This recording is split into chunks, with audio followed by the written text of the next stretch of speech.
৯ ভাগ মুসলমানের দেশে পৃথিবীর অন্যান্য রাষ্ট্রের দিকে তাকায় দেখো, কাদিয়ানি যদি অমুসলিম ঘোষণা হতে পারে, বাংলাদেশে হবে না কেন?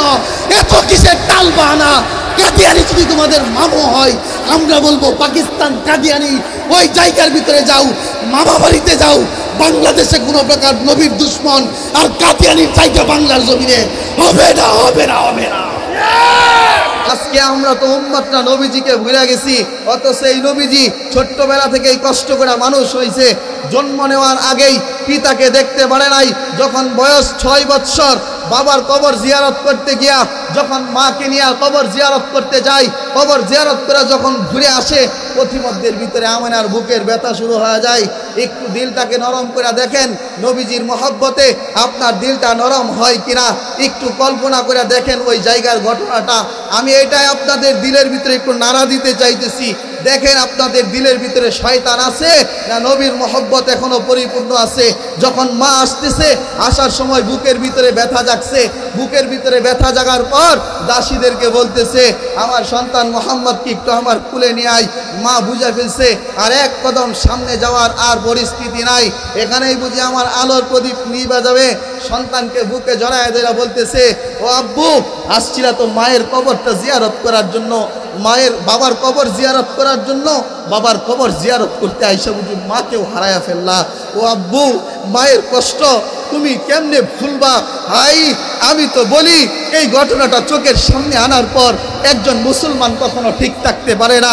একটু চিন্তা করে দেখেন, আমেনা যখন ওই জায়গার ভিতরে শেষ নিঃশ্বাস ত্যাগ করছে, 6 বৎসর বয়সের শিশু সন্তান নবী মুহাম্মদুর রাসূলুল্লাহ মায়ের বুকের উপর হুমড়ি খায়া পড়ে গিয়া যখন আল্লাহকে চিৎকার দিয়া ডাকতেছিল আর মাকে মা বলে ডাকতেছিল, আমার তো মন বলে ওই দিন গোটা পৃথিবীর আকাশ আর পাতাল কান্না করতেছিল, সমস্ত ফেরেশতারা পর্যন্ত কান্না করতেছিল। কেন? দুজাহানের বাদশার কষ্টের কারণে। দুজাহানের বাদশাহ এতদিন বাবা হারা এতিম ছিল, আজকে মা হারা এতিম হয়ে গেছে। দুজাহানের বাদশার জিন্দগিটা তালাশ করে দেখো যুবক। আজকে তুমি সেলুনে গিয়া বলো আমাকে শাহরুখ খানের কাটিং দিয়া দাও, তুমি সেলুনে গিয়া বলো চুল এদিক দিয়া ছোট আর ওদিক দিয়া ছোট। তোমার কাছে শুধু আমি বিনয়ের সাথে এতটুকু প্রশ্ন রাখতে চাই, কোনোদিন তুমি সেলুনে গিয়া বলছো কিনা নবী মুহাম্মদের কাটিনে আমার চুলটাকে কাইটা দাও? যদি তুমি বলতে না পারো, ও যুবক, আমি তোমাকে বলি তোমার ইমানে গলত আছে, এখনো সময় আছে, তওবা করো, নবীজিকে ভালোবাসো, নবীজির মহব্বত দিলে ঢুকাও। নবীর মহব্বত যদি দিলে ঢুকাইতে পারো, তা আমি তোমাদেরকে বলি মরতে দেরি আমার আল্লাহ তোমাকে জান্নাত দিতে দেরি করবে না। আমি আরো ঘটনা শোনাইতাম, সময় কম, যদিও 15 মিনিট আছে, এই 15 মিনিট আমাকে আরো দূর পর্যন্ত যেতে হবে। তো শোনেন, নবী মুহাম্মদুর রাসূলুল্লাহ সাল্লাল্লাহু আলাইহি ওয়াসাল্লামের আম্মা ইন্তেকাল করলেন, দায়িত্ব পড়লেন দাদার উপর, আব্দুল মুত্তালিবের উপর। উনিও দেখলেন ওনার দায়িত্ব চলাকালীন অবস্থায় নবীর উপর ঝড়ঝাপটা আসছে, তবে ওই সময় কম আসছে, তেমনটা আসে নাই। আব্দুল মুত্তালিব চলে গেলেন। আব্দুল মুত্তালিব চলে যাওয়ার পর আবু তালেবের কাছে, চাচার কাছে এবার গিয়ে দায়িত্ব পড়লো। চাচার কাছে দায়িত্ব থাকা অবস্থায় নবীজি মানুষদেরকে কালেমার দাওয়াত দেওয়া শুরু করলো। আমি কেমনে বুঝাইতাম, কেমনে বুঝাইলে আপনাদের দিলে বুঝবে আমি জানি না। আমি যদি দিলে ডুইকা বুঝাইতে পারতাম, এতটুকুন ক্ষমতা আমার আল্লাহ যদি আমাকে দিত, আমি দিলে ডুইকা বুঝাই দিতাম আপনাদেরকে। কতটুকুন দরদ দিয়ে আপনাদেরকে কথাগুলা বলতেছি শোনেন। আবু তালেব উনি যখন নবীজির দায়িত্ব নিছেন, সমস্ত কাফের মুশরিক বেঈমান আয়েশা আবু তালেবকে বলে, তোমার ভাতিজাকে সামলাও, তোমার ভাতিজাকে বলো আমাদের ধর্মের বিরোধিতা না করার জন্য, নতুন ধর্মের প্রতি যেন মানুষদেরকে আকৃষ্ট না করে। নবীজিকে বলছে যে, চাচাকে বলছে গিয়া ভাতিজাকে সামলাও, পরিণাম ফল কিন্তু ভালো হবে না। আবু তালেব ঈমান আনতে পারে না, ঈমান আনতে পারে নাই। তবে কোন আবু তালেব? আপনি যদি বলেন আমি নবীকে ভালোবাসি, আবু তালেবের চাইতে বেশি না। কেন? আবু তালেবের বুকের উপর নবীজি ঘুমাইছেন, আবু তালেবের হাতে নবীজি খানা খাইছেন, আবু তালেবের সাথে রাতের পর রাত চলছেন। এই পরিমাণ মহব্বত করছে, যেই সময় কাফের আর মুশরিকরা বলছে ও আবু তালেব শুধুমাত্র তোমার কারণে তোমার ভাতিজাকে কোনো কিছু বলি না, এরপরেও তোমাকে ওয়ার্নিং দেয়া গেলাম, তুমি তোমার ভাতিজাকে বুঝাইবা। আবু তালেব বলে, যদি বুঝাই, বুঝানোর পর যদি বুঝে তো ভালো, আর যদি না বুঝে পরিণাম ফল কি হবে? বলে পরিণাম ফল ভালো হবে না। আবু তালেব মক্কার জমিনের ভিতরে হুঙ্কার দিয়া বলে, আমি আবু তালেব দুনিয়াতে বেঁচে থাকতে আমার ভাতিজার উপর আঘাত আসবে তো তার দূরের কথা, আমার ভাতিজার শরীরের একটা লোম কেউ বাঁকা করতে পারবে না। বাঁকা নজরে যদি কেউ তাকায় তার চোখ আমি উপড়ে ফেলবো। রহমত স্বরূপ এটা শুধুমাত্র মানব জাতির জন্য নয়, এটা শুধুমাত্র কোনো এক জাতি আর গোষ্ঠীর জন্য নয়। আল্লাহ রসুল সাল্লাল্লাহু আলাইহি ওয়াসাল্লামকে আল্লাহ তাআলা গোটা যত কুল কায়নাতে যত মাখলুক আছে সমস্ত মাখলুকের জন্য আল্লাহ রব্বুল আলামিন উনাকে রহমত স্বরূপ প্রেরণ করেছেন।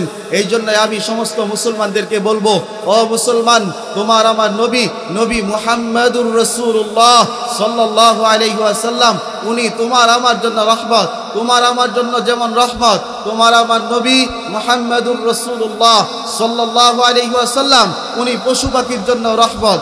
দেখেন কেমন রহমত। নবী মুহাম্মাদুর রাসূলুল্লাহ সাল্লাল্লাহু আলাইহি ওয়াসাল্লাম যেই জামানাতে আসছে, জামানাটা ছিল ভয়াবহ এক পরিস্থিতি।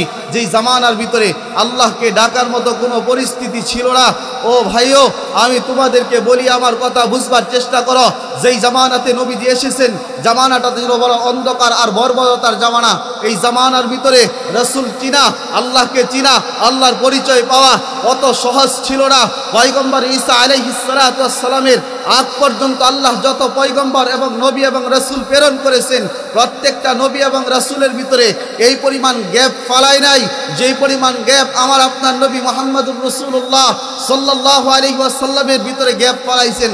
অন্যান্য জামানার ভিতরে এই গ্যাপটা না পড়ার কারণে এই পরিমাণ বর্বরতা হয় নাই।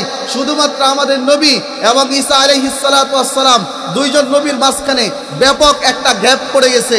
আর এই গ্যাপ করার কারণে মানুষ রাসূল পায় নাই, কোরআন পায় নাই, দিন পায় নাই, ইসলাম পায় নাই, আল্লাহ প্রদত্ত পরিচয় পায় নাই। আমি কেমনে বুঝাইতাম আপনাদেরকে? আল্লাহর পরিচয় না পাওয়ার কারণে জামানা এমন হয়েছে, পিতা নিজে তার মেয়েকে জীবন্ত অবস্থায় বালুকাময় আরবের ওই ভূমির ভিতরে জিন্দা অবস্থায় দাফন করে দিছে। আমি আর কেমনে বললে আপনারা বুঝবেন? নবী মুহাম্মদুর রাসূলুল্লাহ সাল্লাল্লাহু আলাইহি ওয়াসাল্লাম উনি যেই জাতির জন্য রহমত, এই উম্মতের জন্য রহমত, কুল কায়নাতের জন্য রহমত, সমস্ত মাখলুকাতের জন্য রহমত। আমি এক এক করে উদাহরণ দিলেই আপনারা বুঝতে পারবেন। আপনারা জানেন নবী মুহাম্মদুর রাসূলুল্লাহ সাল্লাল্লাহু আলাইহি ওয়াসাল্লাম উনি যখন হালিমাতুস সাদিয়া উনি যখন ওনাকে নিতে আসছিলেন দুধ পান করানোর জন্য, যখন নবীজির দুধ পান করানোর সময় চলতেছিল, হালিমাতুস সাদিয়া ওনারা যখন ওনার কওম থেকে বের হয়েছিলেন, সকলেই একটা দল নিয়ে বের হয়েছিলেন। সমস্ত দলদের ভিতরে সমস্ত দলের উট এবং ঘোড়াগুলো ছিল তরুতাজা।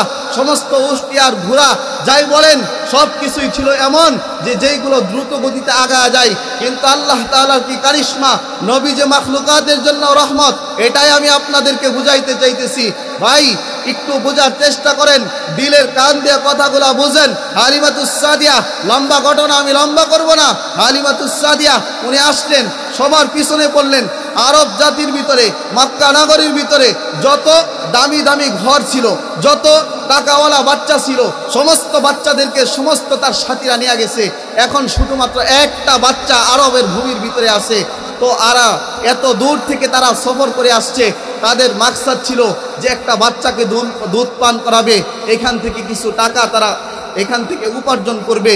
কিন্তু যখন এখানে মক্কার জমিনে তারা এসেছে, এসের পর তারা দেখে যে আর কোনো বাচ্চা নেই, একটা বাচ্চাই এখন আছে। তো হালিমাতুস সাদিয়া উনি সব দিক বিবেচনা করলেন, তাকায় দেখলেন এই বাচ্চা তো এতিম, এই বাচ্চাকে যদি আমরা দুধ পান করাই তো যেই পরিমাণ টাকার জন্য আমরা এসেছি এই পরিমাণ টাকা তো আমরা এখানে পাবো না। আর কেউ তো এই বাচ্চাটাকে দিল না। হালিমাতুস সাদিয়ার স্বামী বলতেছিলেন চলো আমরা ঘুরে চলে যাই। হালিমাতুস সাদিয়া উনি বলেন না, এসেছি যখন খালি হাতে যাব না, এই বাচ্চাটাকেই নিব। এতদিন তো টাকার জন্যই দুধ পান করাইছি, আজকে না হয় টাকা নাই নিলাম, বাচ্চাটাকে নিয়ে যাই। তো ওনারা যেই উষ্টির ভিতরে উঠে আসতেছিল, ওনারা বাচ্চা না পাওয়ার কারণ হলো তাদের উষ্টিটা ছিল বড় দুর্বল, তারা পিছনে পড়ে গেছিল।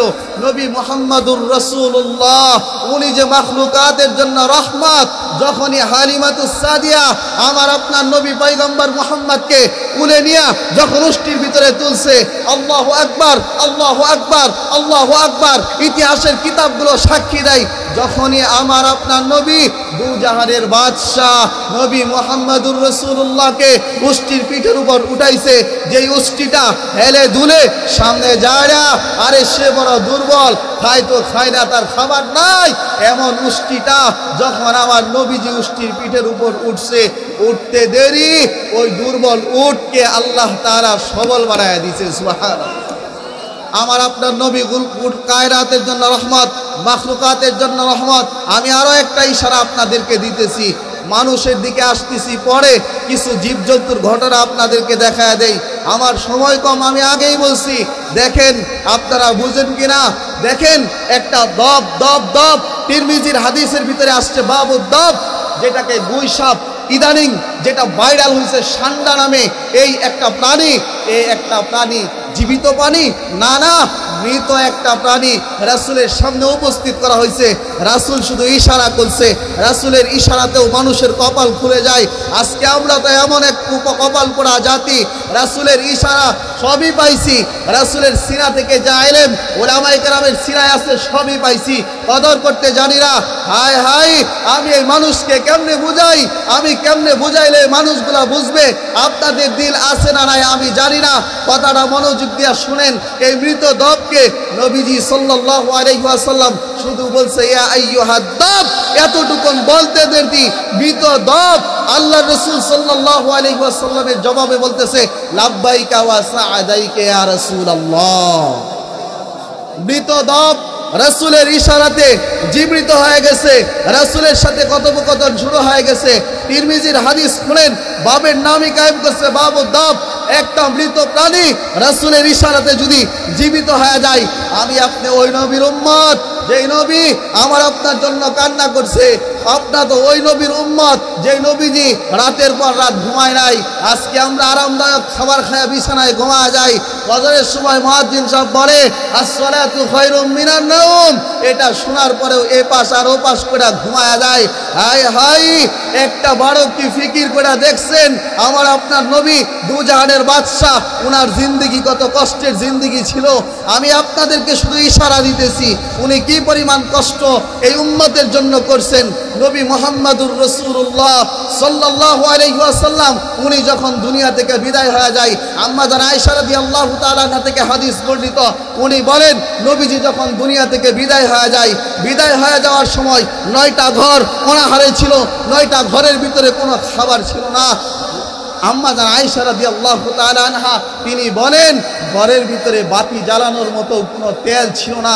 এই 9টা ফ্যামিলি এমন ক্ষুধার্ত ছিল, যদি ঘরের ভিতরে বাতি জ্বালানোর মতো কোনো তেল থাকতো তো আমরা পিপাসার্ত অবস্থায়, ক্ষুধার্ত অবস্থায় ওই তেলকে আমরা খায় না। এই ফিকির কেন? ঘরের ভিতরে খানা নাই কেন? এই উম্মতের ফিকিরে, উম্মতের চিন্তায়। আমি আপনাদেরকে বলি শুনেন, নবী মুহাম্মদুর রাসূলুল্লাহ এই উম্মতের জন্য এতটাই রহমত, এবং আল্লাহ তাআলা ওনার যে পা থেকে মাথা পর্যন্ত যেই বডিটা দিয়েছেন, পুরা বডিটা একটা মুজিজা ছিল। নবী মুহাম্মদুর রাসূলুল্লাহ এমন একজন ব্যক্তি ছিলেন, আজকে তো আমরা আমাদের নবী চিনি না। আজকে তো আমরা আমাদের নবীকে না চিনার কারণে আজকে বিভিন্ন দেশের ক্রিকেটার, বিভিন্ন দেশের এমপি মন্ত্রী, বিভিন্ন দেশের নায়ক নায়িকা, তাদের পিছনে আমরা ঘুরি। মুহতারাম হাজিরিন, আমি আপনাদেরকে ঘটনা পড়ে শোনাই। আজকে আমি দুনিয়ার বাস্তবতা আপনাদের সামনে একটু তুলে ধরি। আজকে আমার আপনার সন্তান কথা শুনে না।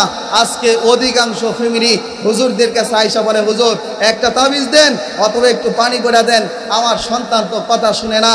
আর বড় বড় ফ্যামিলির যারা আছে, ইঞ্জিনিয়ার বলেন, ডক্টর বলেন, আর যাই আপনি বলেন না কেন, ওদের অধিকাংশ ফ্যামিলির সন্তানগুলা দেখবেন বৃদ্ধ মা বাবাকে অনাথ আশ্রমে রাখা দেয়। আমি নিজে অনাথ আশ্রম একটা ভিজিট করেছি, ভিজিট করতে গিয়ে একটা পেয়েছি, একটা পিতা একটা মাতাকে পেয়েছি। জিজ্ঞাসা করেছিলাম আপনি এখানে কেন? আপনার বেশভূষা দেখলে মনে হয় আপনি কোনো উচ্চ বংশের মেয়ে হবেন।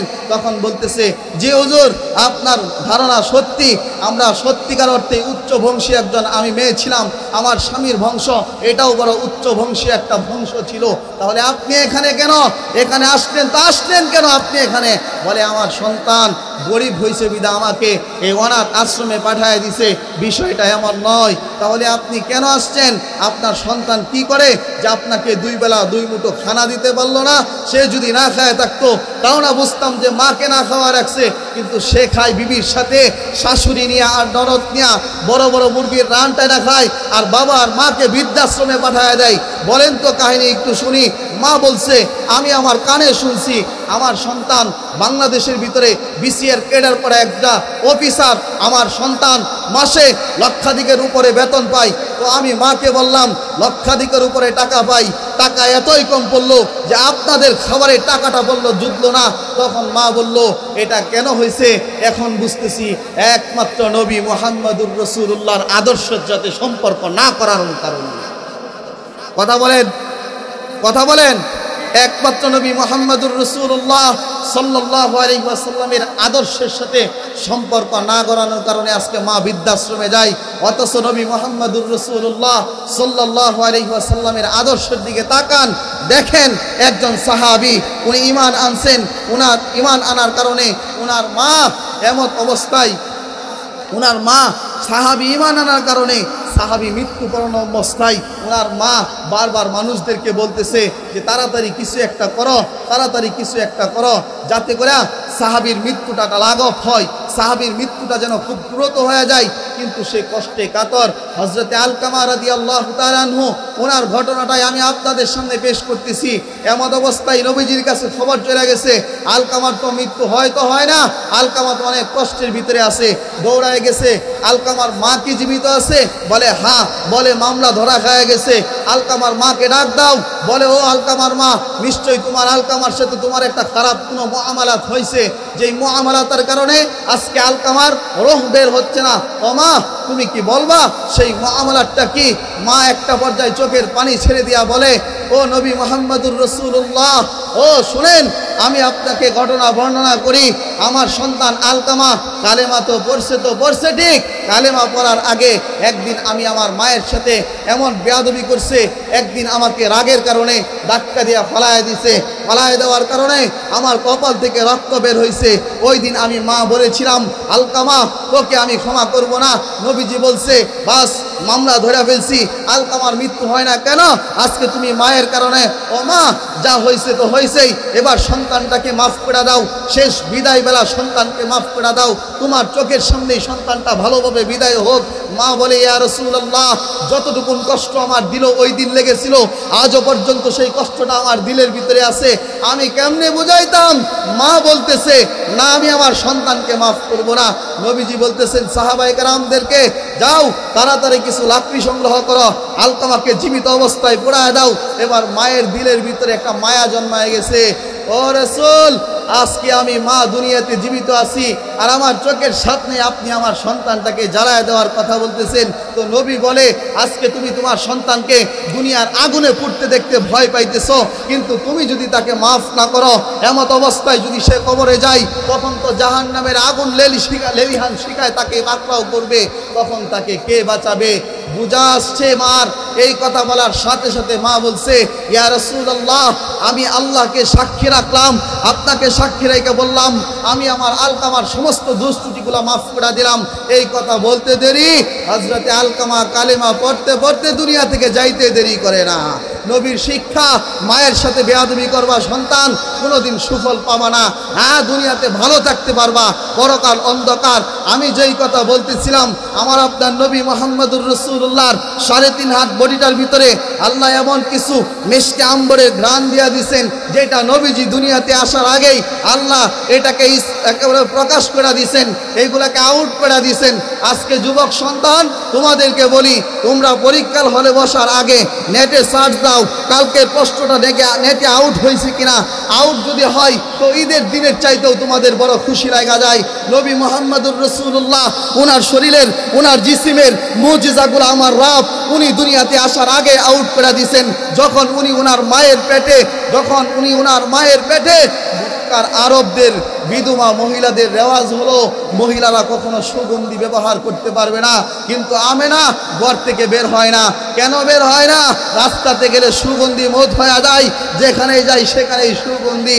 সবাই দলের কওমের নেতা নবীজির চাচার কাছে গিয়ে বিচার দেয় আব্দুল মুত্তালিবের কাছে, ও আব্দুল মুত্তালিব, তোমার ছেলের বউ শুরু করলো তো করলো কি? বিধবা মানুষ, তাকে কে বলছে পারফিউম মাইকা রাস্তাতে হাঁটার জন্য? তো আব্দুল মুত্তালিব ঘরে আইসা বলে, মা আমার তো তুমি নাক কান কাইটা দিবা। তখন স্ত্রীকে নিয়ে যখন বেতার ছেলের পুত্রবধূর সাথে এমন কথা বলতেছে, একটা পর্যায়ে যখন শাশুড়িও বলতেছে, মা তুমি কেন এমন করতেছ? তোমার শ্বশুর তো দলের কওম চেয়ারম্যান, তুমি কেন আমাদের ইজ্জত সম্মান নিয়ে খেলা করতেছো? এই কথা বলতে দেরি হযরতে আমেনা উনি ওনার মুখ থেকে থুতু মাইরা দিছে। থুতু মাইরা দিয়া শাশুড়িকে বলছে, ও আম্মা জান, আমি থুতু বের করছি, আপনি কি মনে করছেন আমি পারফিউম ইউজ করি? না না, আমি কোনো পারফিউম ব্যবহার করি না। এই যে থুতু ফেললাম, দেখেন থুতু থেকেও মেশকে আম্বরের গ্রাম আসতেছে। নবী মুহাম্মদুর রাসূলুল্লাহর মুজিজা দেখাইতেছি আপনাদেরকে। মির্জাবাড়ির মানুষ শোনেন, দিলের কানটা লাগান। এরপর শাশুড়িকে পুত্রবধূ বলতেছে, এই গ্রাম কোথা থেকে আসছে জানেন? আমার পেটের ভিতরে নবী মুহাম্মদুর রাসূলুল্লাহ, নবী মুহাম্মদুর রাসূলুল্লাহ যেদিন আমার পেটের ভিতরে কনসেপ্ট হয়েছে, ওদিন থেকে এক অজানা ঘ্রাণ আমার শরীরে চলে আসছে। আমি বাথরুমে যাই, বাথরুম থেকে বের হওয়ার পরে আমি যখন বাথরুম থেকে বের হই, আমার পরবর্তী থেকেও যখন বাথরুমে যাই, সে ঘ্রাণের ঠেকায়, ঘ্রাণের ঠেলায় টিকতে পারে না। এটা তো আমার দোষ নয়, এটা আল্লাহ প্রদত্ত এক ঘ্রাণ। আল্লাহ তাআলা তার মাহবুবকে পছন্দ করে মেশকে আম্বর তার শরীরের সাথে লাগাইয়া দিয়েছে। এখানেই শেষ নয়। মা আমেনা উনি বলতেছিলেন, নবী মুহাম্মদুর রাসূলুল্লাহর আম্মা জান উনি বলতেছিলেন, এখানেই শেষ না আম্মা জান, শোনেন, আমি যখন মক্কার উত্তপ্ত বালুর উপর যখন পা রাখি, আমি পা রাখতে দেরি উত্তপ্ত বালুগুলো ঠান্ডা হইতে দেরি হয় না। সুবহানাল্লাহ। এখানেই শেষ না, উনি আরো দেখাইতেছেন, উত্তপ্ত বালুর উপর পা রাখলে বালু ঠান্ডা হয়ে যায়, এটাই শেষ না। না, শোনেন, যখন আমি রৌদ্রের বেলা বের হই, মরুভূমির রৌদ্র, আজকে তো আমাদের বাংলাদেশে বড় বড় বিল্ডিং আছে, ছায়া পড়ে, গাছ আছে, গাছের ছায়ার নিচে বসা যায়। মরুভূমির কথা চিন্তা করেন, না কোনো গাছপালা আছে, শুধু পাথর আর পাথর, আর রৌদ্রের তাপ আমাদের বাংলাদেশের চাইতেও অনেক ডিগ্রি বেশি। তো আমেনা বলেন, আমি যখন রৌদ্রের ভিতরে যাই, রৌদ্রের ভিতরে যাওয়ার পর আমি দেখি পুরো এরিয়াতেই রোদ। আচমকা এক মেঘমালা আয়সা আমার মাথার উপর রোদ থেকে বাঁচানোর জন্য আমাকে ছায়া দেয়। এটা কেন? আমার পেটের এই সন্তানের কারণে দেয়। এখানেই শেষ নয়। মক্কার মেয়েরা, আমি যখন পানি আনতে যাই, মক্কার মেয়েরা আমার হাতে আর পায়ে ধরে বলে, আমেনা তুই যাস না, তুই গেলে আমরা কষ্টের ভিতরে পড়ে যাই। হায় হায়, আপনাদের দিল কোথায় আছে আমি জানি না, একটু বুঝেন, নবীকে চিনেন, নবীর মর্যাদা দেখেন, নবীকে এখান থেকে মহব্বত করা শুরু করেন। তো মক্কার মেয়েরা আমেনার হাতে আর পায়ে ধরে বলে, ও আমেনা তুই যাস না, তুই যদি এখান থেকে চলে যাস আমাদের কষ্ট হয়। বলে কি কষ্ট? বলে তুই কূপের কাছে আসতে দেরি, কূপের নিচ থেকে পানিগুলা উথাল দিয়া উপরে উঠতে দেরি করে না। সুবহানাল্লাহ। বাড়িতে গিয়া বলেন, সবারই তো পকেট আছে, সুবহানাল্লাহ পকেটে বলেন, নবীজির মর্যাদা শুনতেছেন, জবান আল্লাহ দিছে, কত মানুষ কথা বলতে পারছে, রাতের বেলা ঘুমাইছে তো স্ট্রোক করে জবান বন্ধ হয়ে গেছে। যার জবানে আল্লাহর পবিত্রতা রক্ষা পায় না, যার জবানে আল্লাহর পবিত্রতা আসতে চায় না, আমি বলবো বদনসিব হয়ে গেছে। শয়তানকে ধাক্কা দিয়ে ভাড়ায় দেন, আল্লাহর দেওয়া জবানকে কাজে লাগান। নবী মুহাম্মদুর রাসূলুল্লাহর মুজিজা শুনাইতেছি, শুনেন। আমেনা বলতেছে, আমি যখন এরকম পানির কাছে যাই, পানি উত্তায় উপরে চলে আসে, তো পানিও কেমন যেন আমাকে বলতে থাকে, ও আমেনা তোর পেটে তো দুজাহানের বাদশা, তুই কেন কূপের কাছে আসস? তুই অর্ডার করলেই তো আমরা পানি তোর ঘরের ভিতরে গিয়ে রাইখা চলে আসি। এখানেই শেষ নয়, আরো শুনাইতেছি। নবী মুহাম্মদুর রাসূলুল্লাহ যেই জায়গাতে হাত দেয়, জায়গাটা বরকতময় হয়ে যায়। এক সাহাবী যুদ্ধের ময়দানে পাহাড় থেকে পড়ে গেছে, পড়ে গিয়ে তার পা ভাঙে গেছে, রাসূলের কাছে আসছে। আয়েশা বলছে, ইয়া রাসূলুল্লাহ পা তো ভাঙে গেছে। রাসূল বলতেছে, কোথায় পা ভাঙছে? পাটা দে দেখি। রাসূল বলতেছেন, পা যখন দেখতে বললাম, যখন সাহাবী ওই পাটা বের করলো, শুধুমাত্র আমার আপনার নবী মুহাম্মদুর রাসূলুল্লাহ শুধুমাত্র হাত দিয়ে একটা মালিশ করে দিছে। সাহাবী উইটা দৌড়। সাহাবী বলে আমার ভাঙা পা ভালো পায়ের চাইতেও এখন শক্তিশালী হয়ে গেছে। এখানেই শেষ নয়, আরো শোনাই। এক সাহাবী যুদ্ধের ময়দানে তীর লাগার পর তার চোখ উঠে গেছে, হাতের ভিতরে চোখ নিয়ে রাসূলুল্লাহর কাছে আসছে। আয়েশা বলছে ইয়া রাসূলুল্লাহ, এই যে চোখ, যুদ্ধের ময়দানে তীর লাগা চোখ উঠে গেছে, ইয়া রাসূলুল্লাহ কি করবেন আমি জানি না। তো নবীজি বলতেছে সবুর কর, আল্লাহ জান্নাতের বদলায় চোখ দিবে। সাহাবী আল্লাহর রাসূলকে বলতেছে আল্লাহর কি এত ঠেকা পড়ছে? আল্লাহ কি পারেন আমাকে দুনিয়াতে চোখ দিতে? আল্লাহ তো জান্নাতে দিবেন, তো আপনি একটু আল্লাহর কাছে বলেন না এই চোখটা যেন আল্লাহ দুনিয়াতে ভালো করে দেয়। নবী মুহাম্মদুর রাসূলুল্লাহর হাতের ছোঁয়া দেখো কেমন। নবী মুহাম্মদুর রাসূলুল্লাহ তখন ওই জামানার আমাদের জামানার মতো এমবিবিএস আর এফআরসিএস করা ডাক্তার ছিল না। তবে এতটুকুন বিশ্বাস তোমার ভিতরে রাখো, এতটুকুন বিশ্বাস যদি তোমার ভিতরে রাখতে না পারো, আমি বলবো তুমি মুমিন নয়। এই জামানার এমবিবিএস আর এফআরসিএস এর ডাক্তারের চাইতেও তোমার আমার নবী মুহাম্মদুর রাসূলুল্লাহর চিকিৎসা পদ্ধতি হাজারো হাজারো গুণে উত্তম। নবী মুহাম্মদুর রাসূলুল্লাহ ওই সাহাবীর হাত থেকে চোখ নিয়া বলছে আয় এদিকে। নবী মুহাম্মদুর রাসূলুল্লাহ হাতের ছোঁয়া দিয়া চোখটা জায়গাতে লাগায় দিছে। আল্লাহু আকবার। চোখ লাগায় দেওয়ার সাথে সাথেই সাহাবী বলে আমার ভালো চোখের চাইতে যেই চোখ উঠে গেছিল এটার পাওয়ার এখন দ্বিগুণ হয়ে গেছে। এটা কেন? নবী মুহাম্মদুর রাসূলুল্লাহর হাতের ছোঁয়া। আয় হাই, আজকে আমরা তো উম্মতটা নবীজিকে ভুলে গেছি। অথচ এই নবীজি ছোট্টবেলা থেকেই কষ্ট করে মানুষ হয়েছে। জন্ম নেওয়ার আগেই পিতাকে দেখতে পারে নাই। যখন বয়স 6 বৎসর বাবার কবর জিয়ারত করতে গিয়া যখন মাকে নিয়ে কবর জিয়ারত করতে যায়, কবর জিয়ারত করে যখন ঘুরে আসে পথিমধ্যের ভিতরে আমেনার বুকের ব্যথা শুরু হয়ে যায়। একটু দিলটাকে নরম করে দেখেন, নবীজির মহব্বতে আপনার দিলটা নরম হয় কিনা একটু কল্পনা করে দেখেন ওই জায়গার ঘটনাটা। আমি এটাই আপনাদের দিলের ভিতরে একটু নাড়া দিতে চাইতেছি। দেখেন আপনাদের দিলের ভিতরে শয়তান আছে না নবীর মহব্বত এখনো পরিপূর্ণ আছে। যখন মা আসতেছে, আসার সময় বুকের ভিতরে ব্যথা জাগছে। বুকের ভিতরে ব্যথা জাগার পর দাসীদেরকে বলতেছে আমার সন্তান মুহাম্মদকে একটু আমার কুলে নিয়ে আয়। মা বুঝে ফেলছে আর এক কদম সামনে যাওয়ার আর পরিস্থিতি নাই। এখানেই বুঝি আমার আলোর প্রদীপ নিভে যাবে। সন্তানকে বুকে জড়ায় ধরে বলতেছে ও আব্বু, আসছিলা তো মায়ের কবরটা জিয়ারত করার জন্য, মায়ের বাবার কবর জিয়ারত করার জন্য। বাবার কবর জিয়ারত করতে আইসা বুঝি মাকেও হারায়া ফেললা। ও আব্বু, মায়ের কষ্ট তুমি কেমনে ভুলবা? হাই, আমি তো বলি এই ঘটনাটা চোখের সামনে আনার পর একজন মুসলমান কখনো ঠিক থাকতে পারে না। একটু চিন্তা করে দেখেন, আমেনা যখন ওই জায়গার ভিতরে শেষ নিঃশ্বাস ত্যাগ করছে, 6 বৎসর বয়সের শিশু সন্তান নবী মুহাম্মদুর রাসূলুল্লাহ মায়ের বুকের উপর হুমড়ি খায়া পড়ে গিয়া যখন আল্লাহকে চিৎকার দিয়া ডাকতেছিল আর মাকে মা বলে ডাকতেছিল, আমার তো মন বলে ওই দিন গোটা পৃথিবীর আকাশ আর পাতাল কান্না করতেছিল, সমস্ত ফেরেশতারা পর্যন্ত কান্না করতেছিল। কেন? দু জাহানের বাদশার কষ্টের কারণে। দু জাহানের বাদশাহ এতদিন বাবা হারা এতিম ছিল, আজকে মা হারা এতিম হয়ে গেছে। দু জাহানের বাদশার জিন্দগিটা তালাশ করে দেখো যুবক। আজকে তুমি সেলুনে গিয়া বলো আমাকে শাহরুখ খানের কাটিং দেয়া দাও, তুমি সেলুনে গিয়া বলো চুল এদিক দিয়া ছোট আর ওদিক দিয়া ছোট। তোমার কাছে শুধু আমি বিনয়ের সাথে এতটুকু প্রশ্ন রাখতে চাই, কোনোদিন তুমি সেলুনে গিয়া বলছো কিনা নবী মুহাম্মদের কাটিনে আমার চুলটাকে কাইটা দাও?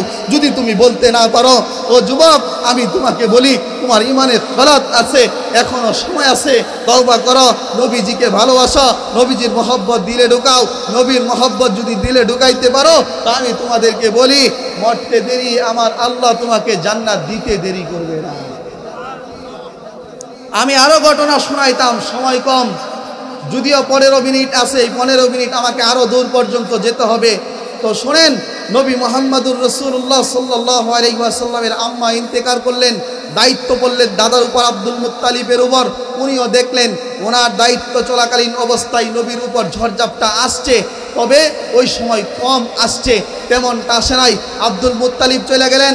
আব্দুল মুত্তালিব চলে যাওয়ার পর আবু তালেবের কাছে, চাচার কাছে এবারকে দায়িত্ব পড়লো। চাচার কাছে দায়িত্ব থাকা অবস্থায় নবীজি মানুষদেরকে কালেমার দাওয়াত দেওয়া শুরু করলো। আমি কেমনে বুঝাইতাম, কেমনে বুঝাইলে আপনাদের দিলে বুঝবে আমি জানি না। আমি যদি দিলে ডুইকা বুঝাইতে পারতাম, এতটুকুন ক্ষমতা আমার আল্লাহ যদি আমাকে দিত, আমি দিলে ডুইকা বুঝাই দিতাম আপনাদেরকে। কতটুকু দরদ দিয়ে আপনাদেরকে কথাগুলা বলতেছি শুনেন। আবু তালেব উনি যখন নবীজির দায়িত্ব নিছেন, সমস্ত কাফের মুশরিক বেঈমান আয়েশা আবু তালেবকে বলে, তোমার ভাতিজাকে সামলাও, তোমার ভাতিজাকে বলো আমাদের ধর্মের বিরোধিতা না করার জন্য, নতুন ধর্মের প্রতি যেন মানুষদেরকে আকৃষ্ট না করে। নবীজিকে বলছে যে চাচাকে বলছে গিয়া ভাতিজাকে সামলাও, পরিণাম ফল কিন্তু ভালো হবে না। আবু তালেব ঈমান আনতে পারে না, ঈমান আনতে পারে নাই। তবে কোন আবু তালেব? আপনি যদি বলেন আমি নবীকে ভালোবাসি, আবু তালেবের চাইতে বেশি না। কেন? আবু তালেবের বুকের উপর নবীজি ঘুমাইছেন, আবু তালেবের হাতে নবীজি খানা খাইছেন, আবু তালেবের সাথে রাতের পর রাত চলছেন। এই পরিমাণ মহব্বত করছে, যেই সময় কাফের আর মুশরিকরা বলছে ও আবু তালেব শুধুমাত্র তোমার কারণে তোমার ভাতিজাকে কোনো কিছু বলি না, এরপরেও তোমাকে ওয়ার্নিং দেয়া গেলাম, তুমি তোমার ভাতিজাকে বুঝাইবা। আবু তালেব বলে যদি বুঝাই, বুঝানোর পর যদি বুঝে তো ভালো, আর যদি না বুঝে পরিণাম ফল কি হবে? বলে পরিণাম ফল ভালো হবে না।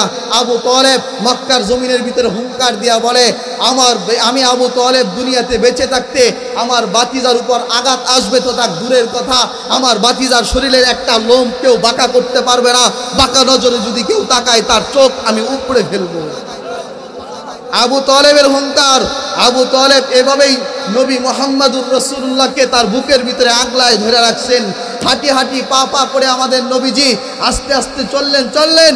আবু তালেবও দুনিয়া থেকে বিদায় হয়ে গেলেন। আমার আপনার নবী মুহাম্মদুর রাসূলুল্লাহর ঘটনায় আপনাকে শোনাইতেছি, শোনেন।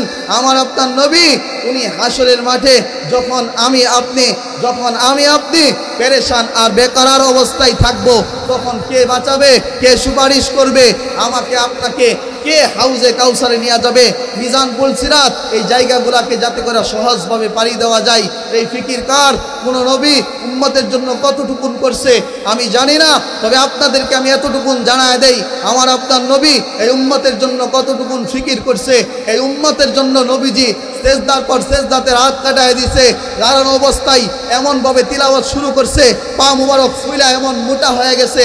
নবীজি যখন বাইতুল্লাহ চত্বরে এই উম্মতের মায়ায় আল্লাহর মহব্বতে যখন সেজদাতে যাই, বেঈমান নাফরমানরা উত্তপ্ত ওই মরুভূমি এলাকার ভিতরে এক মরা কুটের একেবারে আস্ত ভুঁড়ি আয়না ওনার পিঠের উপর চাপায় দিছে।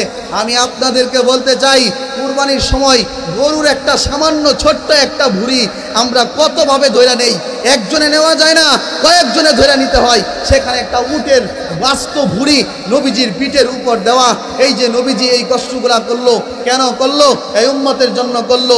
নবীজির হাতের ছোঁয়া যদি মানুষের ভাগ্য খুলে, নবীর হাতের ছোঁয়া যদি পশু পাখির ভাগ্য খুলে, তো নবীজির হাতের ছোঁয়ায় যদি কায়নাতের ভাগ্য খুলতে পারে, সেই নবী মুহাম্মদুর রাসূলুল্লাহর আদর্শ এখনো আছে, আমরা কেন গ্রহণ করি না? হ্যাঁ, ঘটনা মনে পড়ে গেছে, নবীজির হাতের ছোঁয়ার কথাই বলতেছিলাম। আরো দুইটা ঘটনা আপনাদের সামনে আমি বলি, দেখেন আপনাদের দিল কোন দিকে যায় আমি জানি না, দিলে কথাগুলো নেন, দেখেন কথাগুলো আপনাদের ভালো লাগে কিনা। একদিন নবী করিম সাল্লাল্লাহু আলাইহি ওয়াসাল্লাম উনি তো জুমার মিম্বারে খুতবা দিতেন, একটা খেজুর গাছের উপর হেলান দিয়া। খেজুর গাছেও নবী চিনলো, আজকে কপাল পোড়া আমরা নবী চিনলাম না। হাই হাই, আমি কেমনে বোঝাই, আজকে খেজুর গাছে যদি নবী চিনতে পারে, মানুষ হওয়ার পরেও আমরা নবী চিনলাম না, তো ওই নবী আমাদের জন্য সুপারিশ করবে তো করবে কেমনে? এই জন্য আমি তোমাদেরকে এই ঘটনাটা শোনাইতেছি। তো একটা মিম্বারের আবিষ্কার হলো, একজন একটা মিম্বার গিফট করলো, বললো ইয়া রাসূলুল্লাহ আজকে থেকে আপনি আমার দেওয়া এই মিম্বারের ভিতরে হাদিয়াপ্রাপ্ত এই মিম্বারের ভিতরে আপনি বয়ান করবেন। নবীজি মিম্বারে বসলেন, খেজুর গাছের ওই মরা ডালটা ওই কন্ডটা সরায় ফেললেন।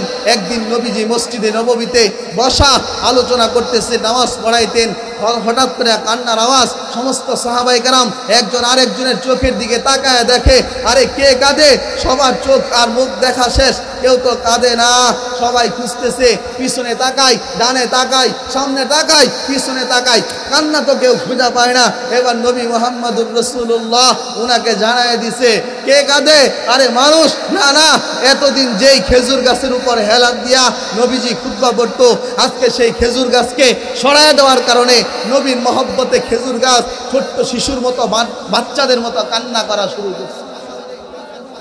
নবীর মহব্বতে একটা খেজুর গাছ কান্না করে, আমি আর কেমনে বুঝাইতাম। শুনেন, এরপর নবী মুহাম্মদুর রাসূলুল্লাহ মিম্বার থেকে উঠা গিয়া খেজুর গাছকে কত সুন্দর করে সান্ত্বনা দিতেছে।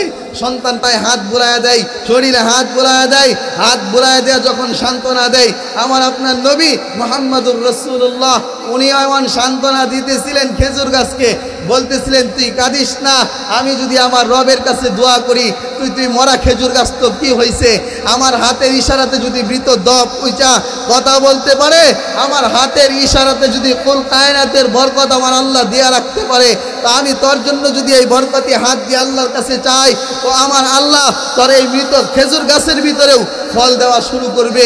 মক্কার ভিতরে ফল একদিন আর 2 দিন না, আমি যদি দোয়া করি কিয়ামত পর্যন্ত তুই ফল দিবি, যত হাজি সাহেব আসবে তোর ফল খাবে। খেজুর গাছের কান্না থামে না। নবীজি বলে, যা তোকে আমি আমার কুলে আবার দিব, আমি তোকে আমার পিছনে নিয়ে আসবো। খেজুর গাছের কান্না থামে না। তো নবীজি সর্বশেষ যেই কথাটা দিয়া খেজুর গাছকে সান্ত্বনা দিছে, বলছে আমি তোকে এবার ফাইনাল ডিসিশন দিলাম, তুই খেজুর গাছ আমি নবীর সাথে জান্নাতে থাকবি, আর তোর খেজুর গাছের ভিতরে খেজুর আসবে জান্নাতের ভিতরে, তুই খেজুর গাছের খেজুর আমি নবী খাবো। এটাই হলো নবী মুহাম্মদুর রাসূলুল্লাহ হাতের ইশারাতে এবং ওনার মহব্বতে যদি একটা খেজুর গাছ এমন কান্নার আওয়াজ দিতে পারে। আমি আপনাদের কাছে প্রশ্ন রাখতে চাই, কতদিন নবীর জন্য কান্না করছেন, কতদিন নবীর জন্য মহব্বতে 1টা 2টা চোখের পানি ফালাইছেন, কয়টা রাত তাহাজ্জুদের বিছানায় উঠছেন, কয়টা রাত আপনি এই উম্মতের জন্য চিন্তা ভাবনাই করছেন। হায় হায়, আমার তো সময় শেষ, আমি আর কয়টা বলবো। একটা ঘটনায় শেষে বলতেছি, আমার আপনার নবী মুহাম্মদুর রাসূলুল্লাহ এই উম্মতের জন্য কতটুকুন বেকারার ছিলেন জানেন? যখন বিদায়ের বেলা, যখন মালাকুল মউত আসছে, আয়েশা সালাম দিছে, সালাম দিয়া বলছে, ইয়া রাসূলুল্লাহ, আল্লাহ তো আমাকে এমনভাবে বলে দিছে, আপনি যদি চান তো থাকতে পারেন, আর যদি চান তো আপনি যাইতে পারেন।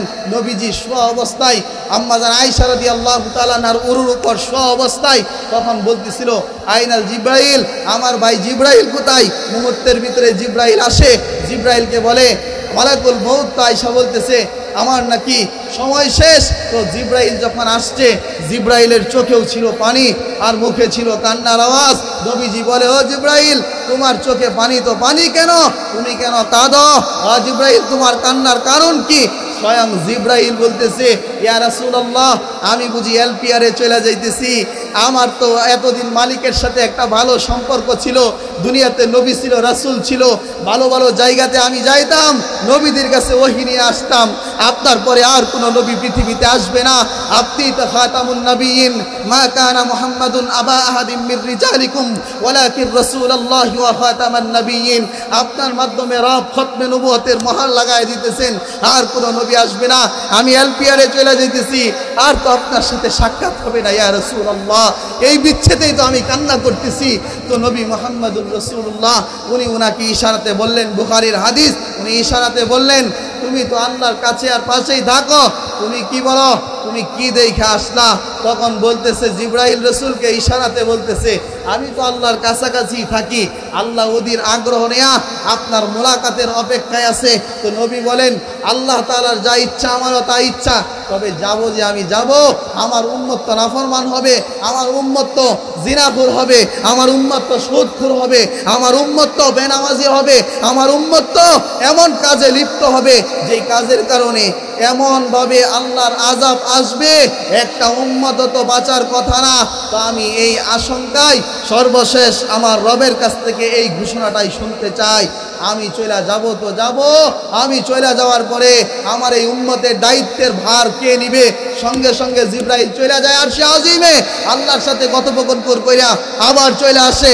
আয়েশা বলতেছে, ইয়া রাসূলুল্লাহ, আপনার কোনো চিন্তা নাই, আপনার কোনো চিন্তা নাই, এই মুহূর্তে আল্লাহ তাআলা আমাকে জানায় দিছে আপনি চলে যাবেন। তো কি হয়েছে? আপনার পুরো উম্মতের দায়িত্ব আল্লাহ বলছে আমি আল্লাহর হাতে নিয়ে নিলাম।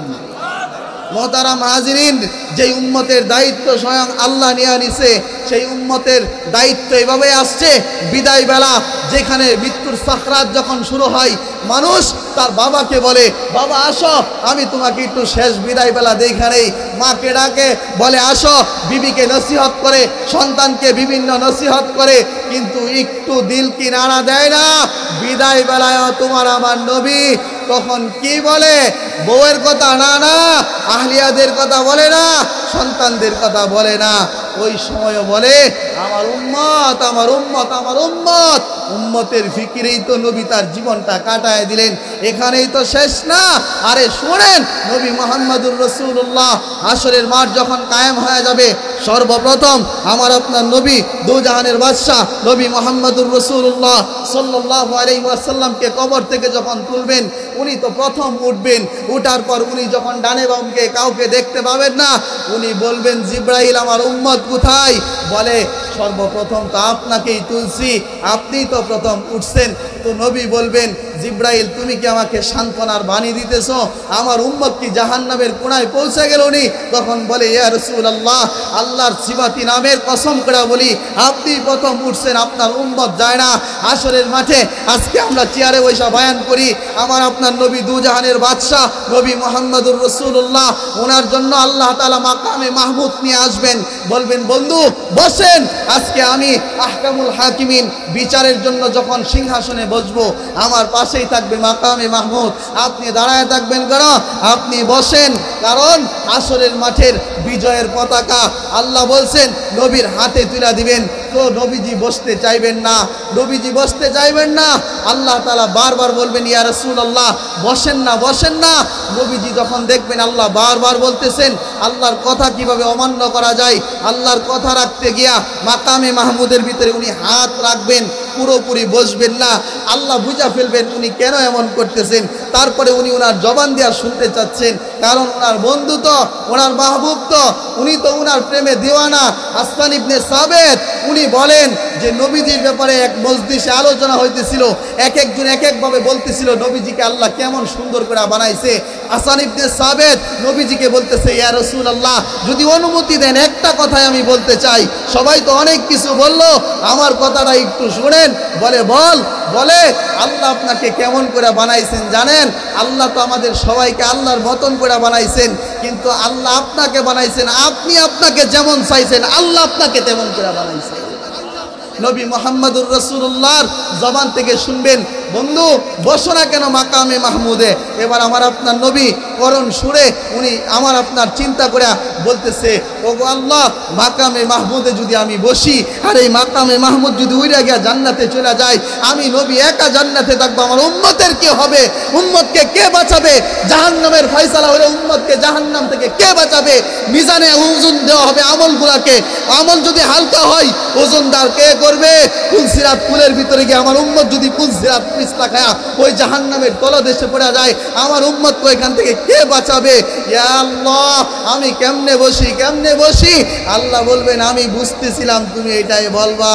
ও নবী আমি কি তোমাকে বলি নাই তোমাকে আমি রাজি কইরাই ছাড়বো? আল্লাহ তাআলা সূরা দুহার ভিতরে নবীজির এই কথাটা বলছেন, তোমার ইজ্জত সম্মান বাড়ায় দিব। কোরআনের আয়াতে বলছে আমি তোমাকে রাজি কইরাই ছাড়বো। হায় হায় আমি কেমনে বুঝাই আপনাদেরকে? ওই সময় আল্লাহ বলবেন এবার আপনি শান্ত হয়ে বসেন, আজকে হাসরের মাঠে আমি আল্লাহ আপনাকে নিশ্চিত করলাম, একটা উম্মত জাহান্নামে থাকতে, একটা উম্মত জাহান্নামে থাকতে আপনার উম্মত কোনো ফায়সালা হবে না, সমস্ত উম্মতকে জান্নাতের ফায়সালা দেওয়া হবে। এখানেই শেষ নয়, আমার তো সময় চলে গেছে, মাহফিল কমিটি আমার ইহসান করে সময় দিতেছে। আমি আরো একটা ঘটনা আপনাদেরকে শোনাই। হাই হাই একটা পর্যায়ে যখন বিচার কার্য সব শেষ, জান্নাতীরা জান্নাতে, জাহান্নামীরা জাহান্নামে, কাফেররা যখন জাহান্নামে চলে যাবে, কিছু একদল ফেরেশতাকে বলবে ও ফেরেশতা আমার আরশের সাথে কানটা লাগা। কানটা লাগায় দেখবে কিছু চিৎকারের আওয়াজ শোনা যায়। ফেরেশতারা বলবে ও আল্লাহ সব তো শেষ, চিৎকারের আওয়াজ আসে তো আসে কোন জায়গা থেকে? তখন বলে যা দেখ কোন জায়গা থেকে আসে। তারা গিয়ে ঘুরে আসে, কাউকে পায় না, যায় জাহান্নামে। গিয়া মালিককে বলে, ও মালিক, জাহান্নামে কেউ আসেনি উম্মতে মুহাম্মাদি? চিৎকারে আওয়াজ শোনা যাইতেছে, বলে জাহান্নামে তো কেউ নাই। ফেরেশতারা চলে আসে, আল্লাহ বলেন আবার কান লাগা আরশের সাথে, আবার কান লাগাই। কান লাগানোর পর আবার শুনতে পাই সেই আওয়াজ। এরকম করে যখন একটা দুইটা পর্ব চলতেছিল, এক পর্যায়ে আল্লাহ বলতেছিল জায়গা নির্ধারণ করে দিয়া, যা ওখানে যা, গিয়া দেখ, ওখানে গিয়া পাবি। আয় হাই, ফেরেশতারা যখন ওখানে গেছে, যাওয়ার পরে দেখছে উম্মতে মুহাম্মাদি পুড়তে পুড়তে কয়লা হয়ে গেছে। ওই কয়লা অবস্থায় ওইখান থেকে আল্লাহকে ডাকতেছে, আল্লাহকে ডাকতেছে, আল্লাহকে ডাকতেছে। তো আল্লাহ তাআলা তাদেরকে বলছে, এখান থেকে তোল, আমি তো আমার নবীর সাথে ওয়াদা করছি উম্মতে মুহাম্মাদি একটাকেও আমি জান্নাত জাহান্নামে দিব না। তো এরা তো সর্বশেষ ব্যক্তি, এদেরকে তাড়াতাড়ি তার পবিত্র কর, পবিত্র করে এদেরকে জান্নাতে প্রবেশ করায় দে। আমি আর কয়টা বলবো আপনাদেরকে? উম্মতে মুহাম্মাদি যখন জাহান্নামে যাবে সামান্য সময়ের জন্য, ওরা যখন জাহান্নামে যাবে, যাওয়ার পর হাতে থাকবে না কোনো হ্যান্ডকাফ, গলায় থাকবে না কোনো বেড়ি, চেহারা হবে না কালো, পায়েও থাকবে না কোনো বেড়ি। ফেরেশতারা যখন নিয়ে যাবে জাহান্নামের দিকে, দারোগা মালিক ডাক দেয়া বলবে, এই তুমি কাদেরকে নিয়ে আসছো? হাতে নাই কোনো হ্যান্ডকাফ, পায়ে নাই কোনো বেড়ি, না চেহারা হয়েছে কালো। তখন বলে এরা বিশ্বনবী মুহাম্মদুর রাসূলুল্লাহর উম্মত। আরে যে অঙ্গগুলা ওযুর সময় তারা দৌত করছে, এখানে হ্যান্ডকাফ লাগাই তো লাগাই কে? মুহাম্মদুর রাসূলুল্লাহকে আল্লাহ খুশি করবে। আমি আর কেমনে বুঝাইতাম? আমার আলোচনা শেষের দিকে আমি এখন আপনাদেরকে এইটাই বুঝাইতে চাইলাম। এতক্ষণ আমার আপনার নবীকে আমি চিনাইতে চাইলাম, জানি না কে কতটুকু চিনছেন। এবার আপনাদের কাছ থেকে আমার কমিটমেন্ট নেওয়ার পালা।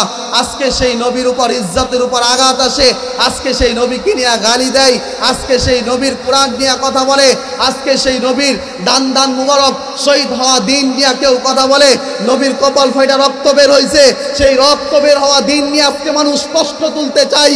আমি তোমাদের কাছে প্রশ্ন করতে চাই, নবীজি হাদিসের ভিতরে স্পষ্ট বলছেন যে ওই সমস্ত উম্মত আমি নবীর প্রতি পরিপূর্ণ ঈমান রাখতে চাই, তারা আমাকে তার পিতার চাইতে বেশি ভালোবাসতে হবে, মায়ের চাইতে বেশি ভালোবাসতে হবে, সন্তানের চাইতে বেশি ভালোবাসতে হবে। এটা যদি কেউ করতে না পারে, সে যতই মুখে বলুক আমি ইমানদার, আমি ইমানদার, সে যতই বলুক সংসদের ভিতরে গিয়ে আমি সর্বপ্রথম ঘুম থেকে উঠে জায়নামাজ তালাশ করি। আমরা কি দেখলাম 24 গণহত্যার ভিতরে? তোমার ঘরে জায়নামাজ আমরা পাই নাই, বিদেশি মদের বোতল পাইছি। কথা বলেন না কেন? কথা বলেন না কেন? আজকে আমার আপনার নবীকে নিয়ে যদি কেউ ব্যঙ্গ করে, কসম খুদার, কসম খুদার, ও যুবক সন্তান, মায়ের কাছ থেকে বিদায় নাও, বাবার কাছ থেকে বিদায় নাও।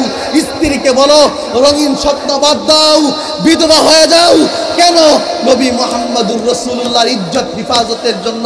এটার জন্য যদি এই মাথার উপর থেকে কল্লাটা দিতে হয়, তো এরা তো ইনশাআল্লাহ। নবীর ইজ্জত হিফাজতের জন্য বরাবরই রক্তের প্রয়োজন হয়েছে। রক্ত ছাড়া ইসলাম এই পর্যন্ত আসে নাই। তুমি বুঝো না কেন? আমি তোমাকে কেমনে বুঝাইতাম? স্বয়ং তোমার নবী ইসলামের জন্য রক্ত ঝরাইছে, আমি উম্মত হয়ে আর ঝরাবো না। এর চাইতে বড় মুনাফিক আর কি থাকতে পারে? যখনই ময়দানে ডাক আসবে, তখনই তোমাকে আমাকে ময়দানে নামতে হবে, ময়দানে গিয়া জিহাদের জন্য প্রস্তুতি নিতে হবে। এই জন্য জিহাদের ময়দানে গিয়া কোনো কাফের মুশরিকদের সাথে আমাদের সম্পর্ক হতে পারে না, ইসকনদের সাথে আমাদের ভালোবাসার সম্পর্ক হতে পারে না। আপনারা দেখছেন ইসকনরা আমাদের সাথে বন্ধুরূপে আইসা আমাদের সব শেষ করে দেওয়া যায়। এই জন্য আমি বলি, ভারতের ওই কাঁটাতারের ওই পারে যারা আছে, তোমরা বাংলাদেশের দিকে খবরদার খারাপ নজরে তাকাবা না। যদি তোমাদের চোখ বাংলাদেশের দিকে খারাপ নজরে থাকে, তাওহীদি জনতা তোমাদের চোখ উপড়ে ফেলবে। নবীর ইজ্জতের বেলায় কোনো আপোষ নাই। তুমি আমাকে গালি দিছো, আমি হাসি মুখে বলবো তোমাকে ক্ষমা করে দিলাম। আমার বাবাকে আঘাত করছো, আমি তোমাকে হাসি মুখে বলবো ক্ষমা করে দিলাম। কিন্তু তুমি আমার হৃদয়ের স্পন্দন, যার শাফাআত ছাড়া কোনো শাফাআত চলবে না, যার সুপারিশ ছাড়া কোনো সুপারিশ চলবে না, তুমি তাকে নিয়ে কথা বলবা। তোমার মাথা নিয়ে তুমি হাঁটো, এত বড় সাহস তোমাকে কে দিল? কসম খায়া বলি, কসম খায়া বলি, কসম খায়া বলি, আমার চোখের সামনে যদি কেউ আমার নবীকে নিয়ে কথা বলে, হাদিসের ভিতরে মাসআলা উলামায়ে কেরামের এটাই, নবীকে নিয়ে যদি কেউ ব্যঙ্গ করে, তার ফয়সালা কোনো ক্ষমা নয়, তার ফয়সালা হলো শিরুচ্ছেদ, শিরুচ্ছেদ, শিরুচ্ছেদ। এই জন্য সর্বশেষ এটাই বলে আমি আমার আলোচনা শেষ করে দিলাম। আমাদেরকে দুনিয়াতে সজাগ থাকতে হবে। জামানা কঠিন, কঠিন জামানাতেই তো আমাদেরকে পাহারাদারি করতে হবে ইমানের ব্যাপারে। কথা বলেন, নবী তো পাহারাদারি করে চলে গেছে, এখন নবী নাই, এ জাতির রাহবার উলামায়ে কেরাম তারা পাহারাদারি করবে। কিন্তু আজকে সেই সমস্ত উলামায়ে কেরাম তাওহীদের জনতা তারা নবীর ইজ্জত হিফাজতের জন্য পাহারাদারি করবে, আর বড় বড় চেয়ারে বসা কিছু রাগব বোয়াল কাদিয়ানীদের সাফাই গাইবে। এই মুসলমান মানবে না, এই মুসলমান মানবে না। 92% মুসলমানের দেশে পৃথিবীর অন্যান্য রাষ্ট্রের দিকে তাকায় দেখো, কাদিয়ানী যদি অমুসলিম ঘোষণা হতে পারে বাংলাদেশে হবে না কেন? এত কিসের টাল বাহানা? কাদিয়ানী যদি তোমাদের মামু হয়, আমরা বলবো পাকিস্তান কাদিয়ানী ওই জায়গার ভিতরে যাও, মামা বাড়িতে যাও, বাংলাদেশে কোনো প্রকার নবীর দুশ্মন আর কাদিয়ানীর জায়গা বাংলার জমিনে হবে না, হবে না, হবে না। আল্লাহ আমাদেরকে বোঝার আমল